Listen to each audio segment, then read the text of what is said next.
Hey, Scott from mygrowthrings.com here. Here happens to be my garage shop once again, where tonight, I think for the first time, we have some percussion upstairs. Directly above me are four of my seven grandkids. So if you hear any noises, it's probably them. Welcome once again. So midweek, we post these episodes of what we call Stumped Q&A.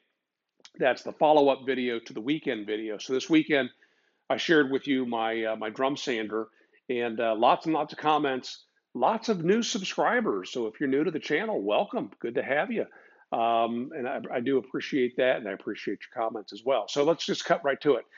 Several people commented about my statement about the failures with PVC pipe. I need to retract that a little bit and explain. At the time, I was working at the factory at Shopsmith. I was the trainer in their showroom there in Dayton, Ohio.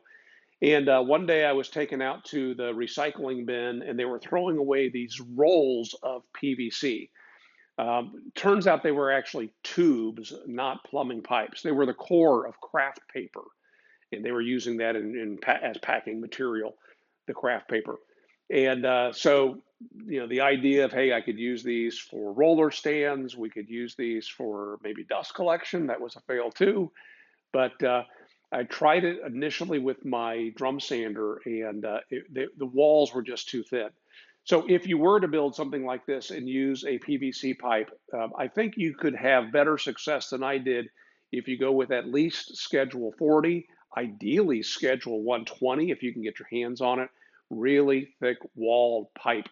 The advantage of that, and really even of the homemade drum, is you could have several drums and they could be set up with different grits and you could swap between them.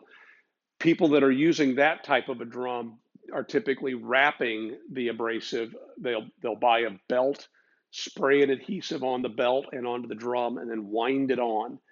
I like this thing where I can use sheets of sandpaper, and that has served me well.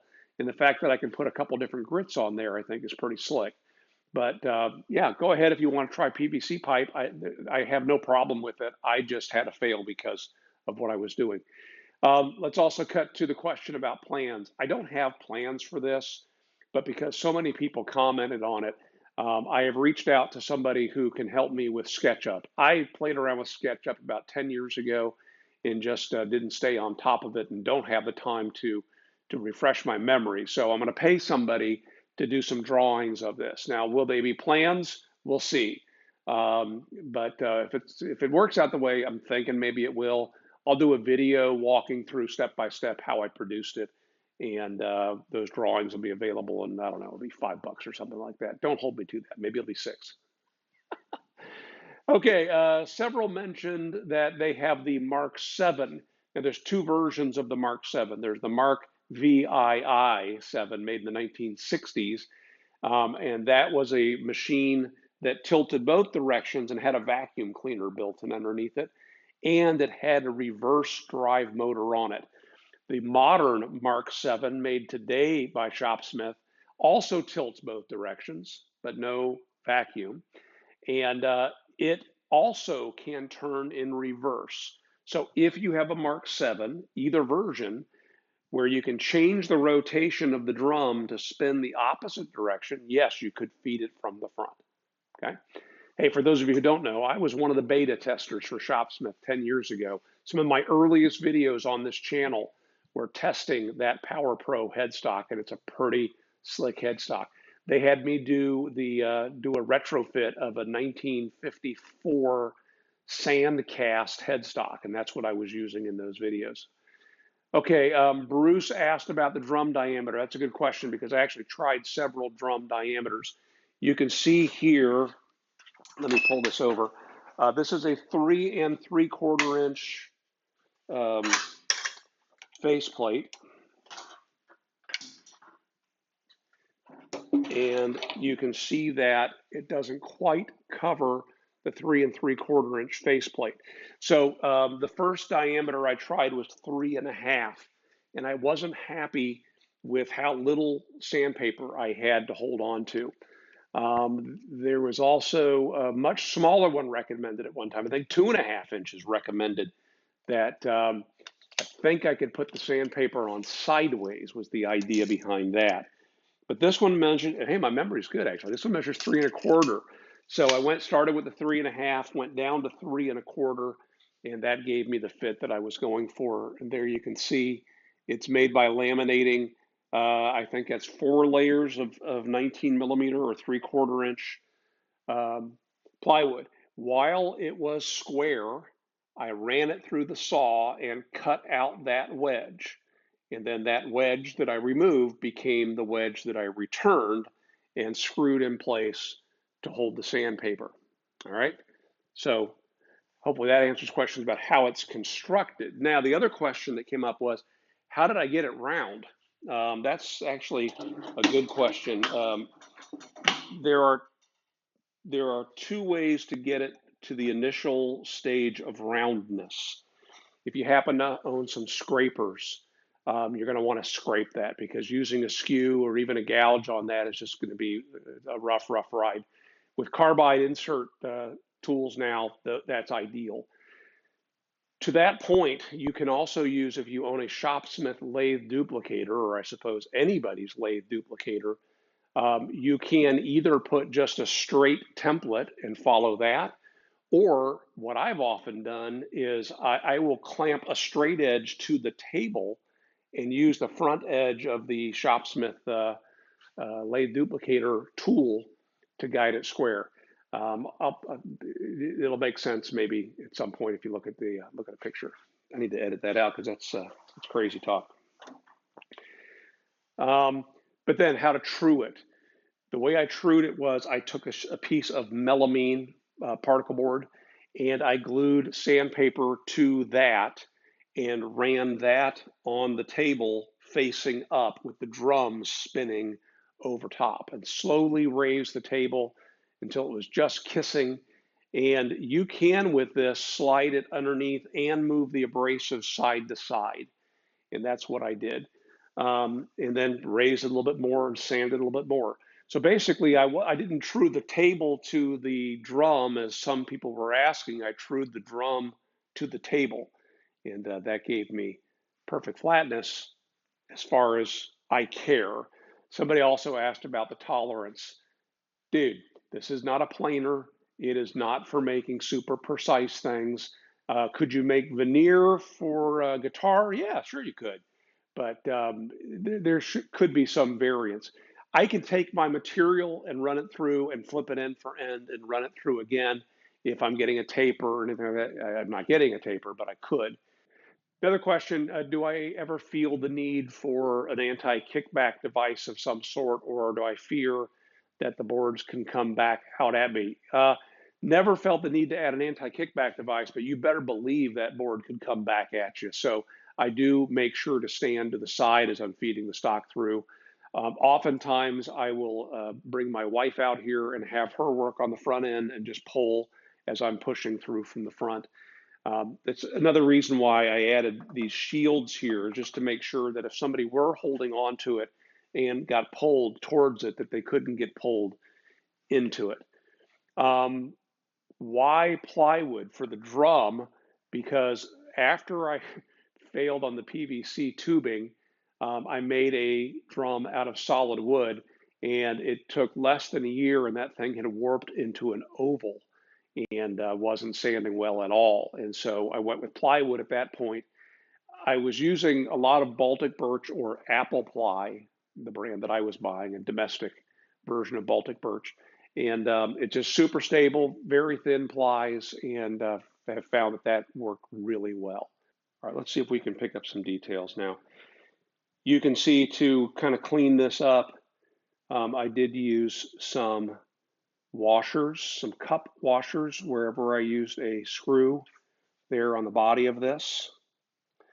I did route a slot, and that route is kind of curved, totally unnecessary. Could be a straight line, and if I were to do it again or put that in plans, that's what I would do. On the top here, you can see I have 3 through holes, and that is because I just didn't want to waste my time in positioning those dowels. A lot of times what I'll do is I'll drill holes, put dowel centers, the little pointy centers in there, and then you can tap this down over top and transfer the marks over to this piece. Instead, what I did was I just put this on, clamped it in place, and drilled through holes all the way through. And you can see that I chose to have the dowels glued into the sander and just to have holes on here. It could be the other way around as well. That's the way I did it. You can also see the rare earth magnets here, and I have recessed some flathead wood screws that the magnets hold on to. I did make them so that they could be adjustable if I wanted to make that level. Turns out that's not so important.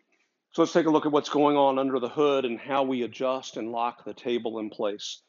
You can see what I've got here is a 3/8 thread carriage bolt. This little shoulder right here has got a T-nut driven into it, and I've just got a knob attached to that. Originally that was a wooden knob and that broke, and I just bought a plastic one just to get the job done. At one point I had planned on having this threaded rod attached to the bottom of the table. Maybe I'll do that someday, but it hasn't been necessary. And so the way I would set this thing up, first off, I make sure that I'm seeing the wedge from the top here. That way abrasive is down near the table. I will take the piece I'm going to sand, slide it underneath, and I'm going to raise the table up until that's making contact with the drum. Then I'll raise the threaded rod up and tighten that. So what that's doing is that is now clamping the sides of the table. All of that is independent of this carriage bolt.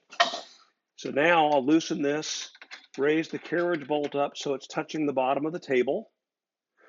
And with that, I am just kissing the abrasive. So if I want to take off some material, and odds are that is what I'm after, I'm going to raise the carriage bolt up. Now it's a 16 thread per inch, and so if I were to give that a complete turn, that bolt would raise a 1/16 of an inch. So I'm going to just raise this about a quarter turn and then lock that lock nut in place. Again, raise my threaded rod up and lock it. And if you look over there at the faceplate, it spins whenever that drum is in contact with it.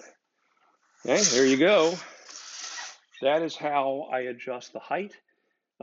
Taking subsequent passes, again, I would loosen this, loosen the lock nut, and then drive the carriage bolt up, tighten it back down, tighten it here. I do that because I don't want the table rocking or teetering on that point. So this is giving us a couple points of contact to lock it in place. Oh, that would be very aggressive right there. Here on the bottom, you can see that I've got this so that it will grab a hold underneath the way tubes, holding them tight here. My original design had these drilled in here and here with threaded inserts, and it meant I had to completely disassemble this in order to install and remove it. I didn't want to do that. I wanted to be able to rotate this to get it in and out. Right now, these are about a 1/2 inch too long on each end, but you can see the spacing on this is such that I can position it directly over the carriage. Originally, I had this so the carriage was off to the side, and I had to have my quill fully extended, and I had to put an extension over here on my live center. Now, speaking of all that, there is something interesting we can do with this. Yeah, that's right. I can mount it to the left side of my headstock, leaving this side set up maybe for a disc sander. I wouldn't run this at saw speed, so I wouldn't have my table saw set up over here, but perhaps for horizontal boring. For me, more times than not, when I'm making shaker oval boxes, I need a disc sander to sand the oval shapes to final size. And so having this sander and the disc sander set up together is a perfect pair. Another advantage of this is by not using the quill on this end, I eliminate some wear. I can get a little better, because these are great big bearings over here. I'm not putting the wear on the bearings in the quill. Not that I'm worried about this thing causing any wear. So let's go back to the plans, drawings, whatever those are going to be for a moment. If you're interested in that, why don't you make sure you connect up with me? Be sure you're subscribed here. And I would suggest you visit my blog. You can go to mygrowthrings.com. Now, it's a blog that I've been writing for about 20 years about Shopsmith things. You may know it as shopsmith-tool-hunter.blogspot.com, but you can get there with through mygrowthrings.com, and I'll keep you informed over there when something moves on that, hopefully soon. All right, thanks for joining me. Make it a great week, and talk to you again soon.